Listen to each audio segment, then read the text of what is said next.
You stretch, you rest, you might even take painkillers, but that nagging, relentless back pain just keeps coming back, doesn't it?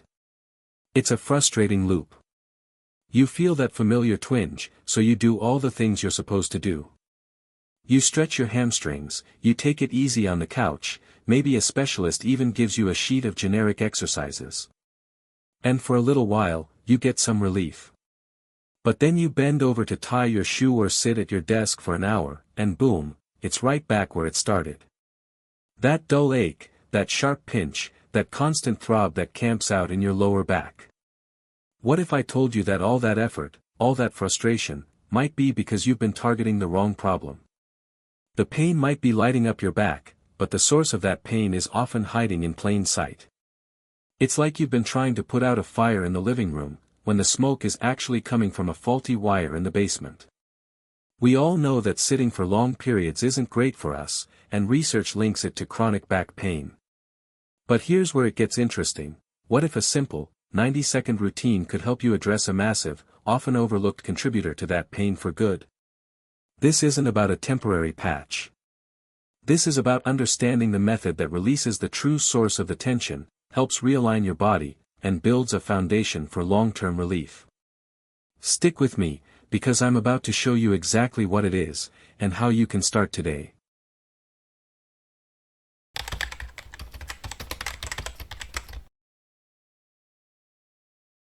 Let's talk about that frustrating cycle. When your back hurts, your first instinct is to stretch the spot that's screaming at you, right? You bend over to touch your toes, pull your knees to your chest, or do some gentle twists. These things can feel good in the moment because you're bringing blood flow and movement to the area. But often, it's like taking a painkiller for a toothache. It might dull the symptom, but it does absolutely nothing to fix the cavity causing the pain. The ache always comes back because the underlying mechanical issue hasn't been addressed. Many of us are led to believe our back pain is a problem with our spine or the muscles right around it. So, that's where we focus all our energy. We buy lumbar pillows, get massages that dig into our lower back, and do exercises meant to strengthen our core. But for a huge number of people with chronic, non-specific lower back pain, the problem isn't really with the back at all. It's a case of mistaken identity. The back is the victim, not the culprit. It's the loyal soldier that's been overworked to the point of collapse because another part of the body decided to stop doing its job. The pain you feel is often the end of a long chain reaction, a series of compensations your body has made over time. The real issue frequently starts in a group of powerful muscles at the front of your body that have become chronically tight, silently wrecking your posture. Until you address that source, you can get stuck in that loop of temporary relief and recurring pain. You can stretch your back all day, but if the thing that's pulling your back out of alignment is never dealt with, the tension just comes right back.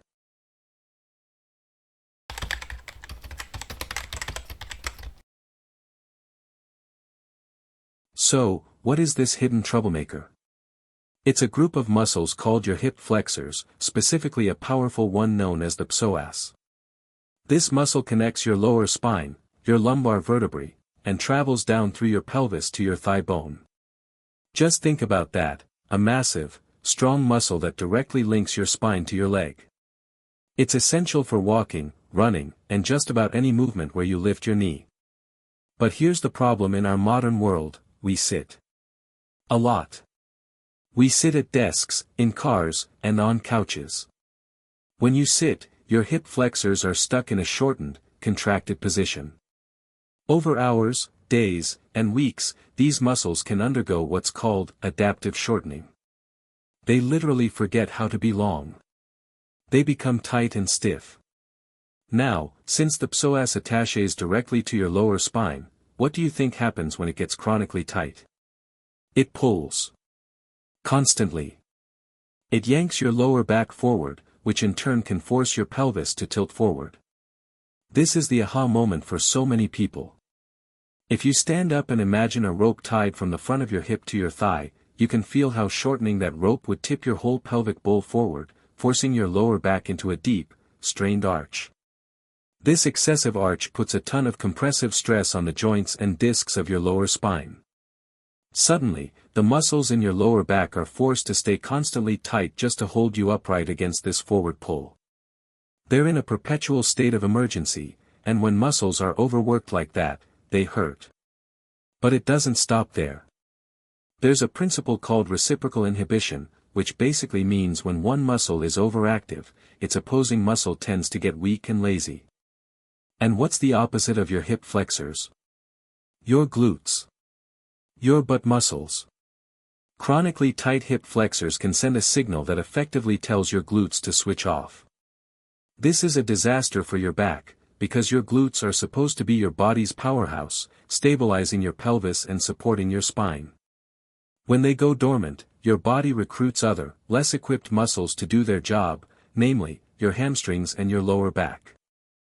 This classic pattern of imbalance is what some physical therapists call lower cross syndrome: tight hip flexors and a tight lower back, paired with weak abdominals and weak glutes. It creates a perfect storm for chronic pain. The ache in your back is just the final distress signal. Of course, back pain is complex. If you have severe pain, numbness, or tingling, it's vital to see a doctor. But for that nagging, posture-related ache, this pattern is often a giant piece of the puzzle. This is why stretching your back alone may not work. You're stretching the victim while ignoring the bully.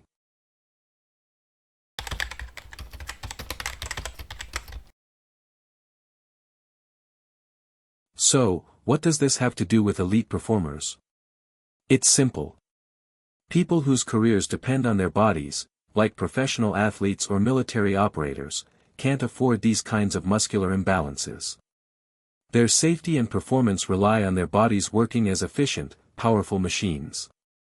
They figured out a long time ago that a truly functional core isn't just about six-pack abs, it's about the entire trunk, pelvis, glutes, and hips working in harmony.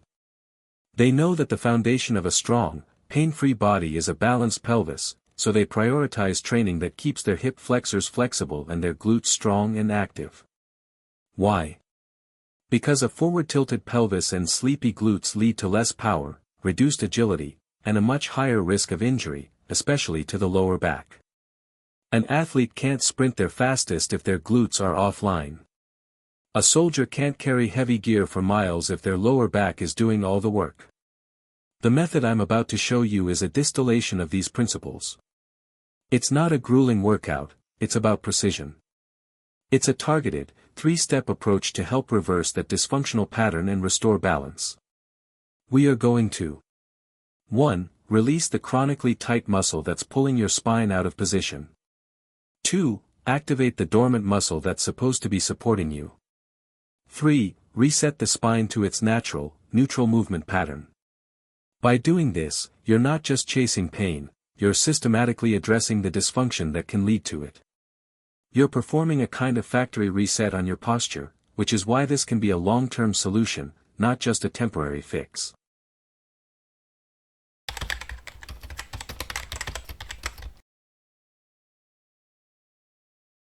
Alright, time to get to it.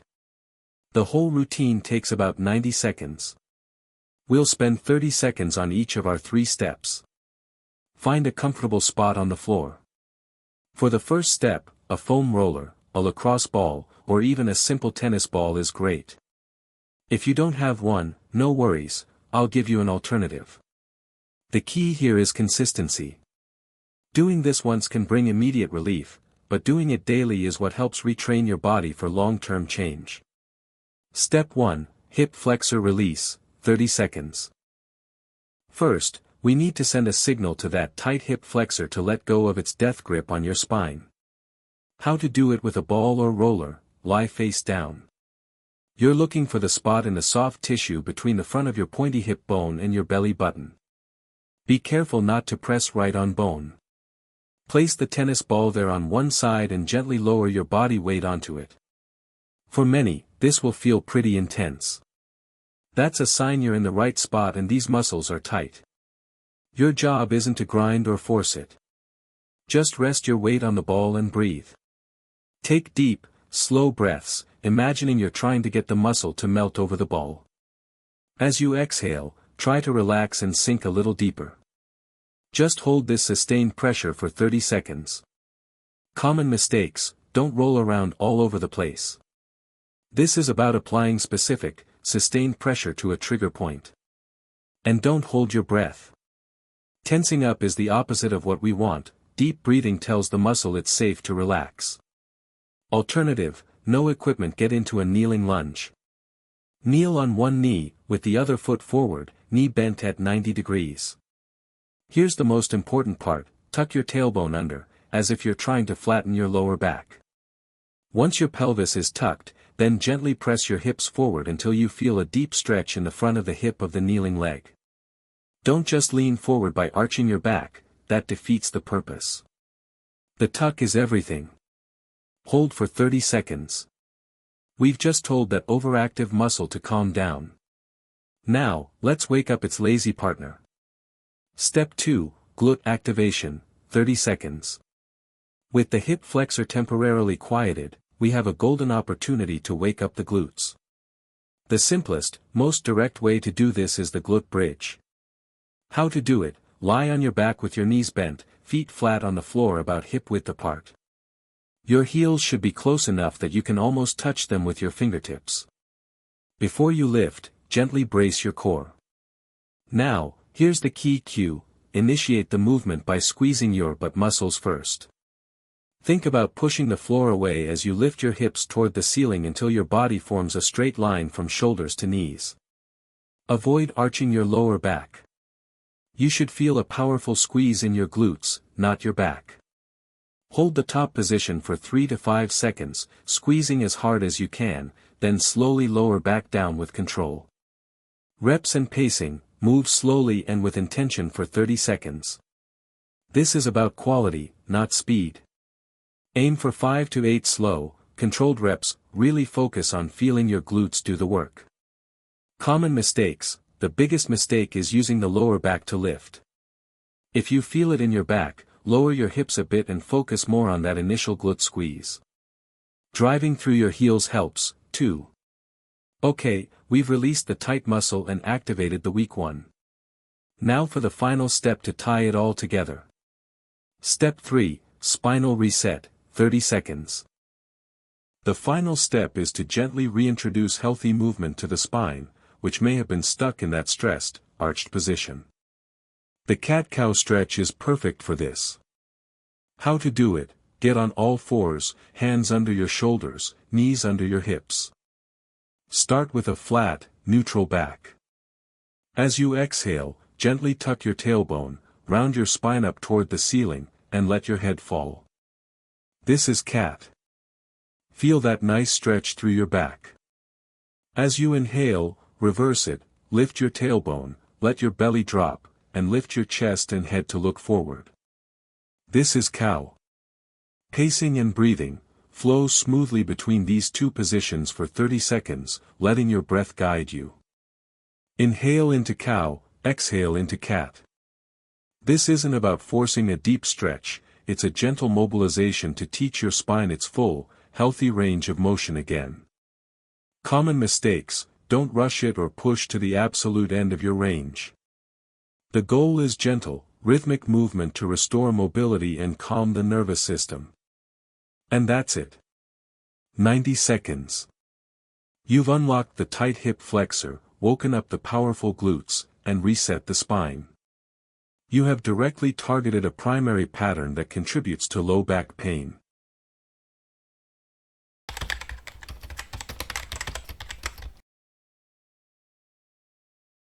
You now have the tool and the knowledge. You have a 90-second routine that can fundamentally change your relationship with your back. But knowledge without action is useless. This isn't a magic pill, it's a practice. It's about retraining your body to overwrite years of dysfunctional patterns. So, I want to give you a 5-day challenge. For the next 5 days, commit to this 90-second routine once a day. That's it. Less than 2 minutes. The best time is often in the morning to set your body up for the day, or in the evening to undo the stress of sitting. Before you start, rate your average back discomfort on a scale of 1 to 10. Write it down. Then, at the end of the 5 days, rate it again. I am confident you will feel a meaningful difference. This is about empowerment. It's about realizing you aren't just a victim of your back pain. You have the power to take control of your own well-being without expensive treatments or relying on quick fixes that only mask the problem. Commit to just 90 seconds a day, and you could start to free yourself from the ache that's been holding you back. You came here looking for a fix for your back pain. My hope is that you're leaving with something much more valuable, an understanding of why it might be happening and a clear, simple plan to address it at the source. By targeting the tight hip flexors and reactivating your body's powerful glute support system, you're not just chasing pain, you're rebuilding your body from the ground up. You're restoring balance and creating a more resilient foundation. Don't let this just be another video you watched. Let this be the one that makes a difference. Start the 5-day challenge today.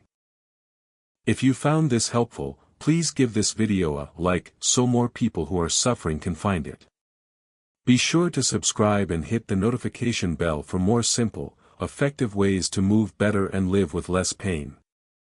I'd love to hear how you're doing, so drop a comment below and let me know how you feel after your first session and after you complete the challenge. Take control.